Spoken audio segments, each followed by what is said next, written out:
তারা জনগণকে সচেতন করেছেন ঈমানের বন্ধন যেন ছিঁড়ে না যায়, সেজন্য তারা সব ধরনের চেষ্টা মেহনত করেছেন।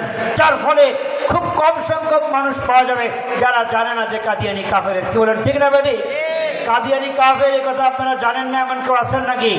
আপনারা সবাই জিজ্ঞাসা করি, কাদিয়ানি কাফের না মুসলমান? কাদিয়ানি কাদিয়ানি।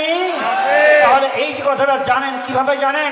এর কারণ হলো এই উপমহাদেশের উলামায়ে কেরাম মুসলমানদের ঈমানের বন্ধনকে মজবুত রাখার জন্য ফিতনার মোকাবেলায় তারা সোচ্চার ছিলেন।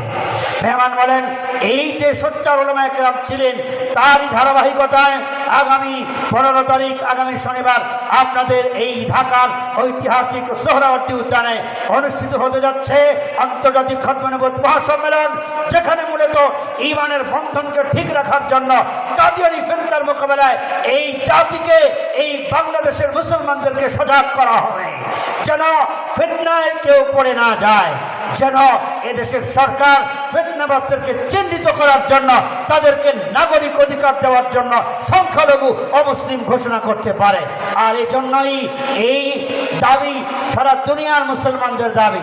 বাংলাদেশের মুসলমান এমন একটি আন্দোলন করবে, সংগ্রাম করবে, তার সাথে বিশ্বের বিভিন্ন দেশের উলামায়ে কেরাম, ইসলামিক স্কলারগণ ঐক্যমত পোষণ করার জন্য মিশর থেকে, সৌদি আরব থেকে, পাকিস্তান থেকে, ভারত থেকে, লন্ডন থেকে, সাউথ আফ্রিকা থেকে ইসলামিক স্কলারগণ আসতেছেন।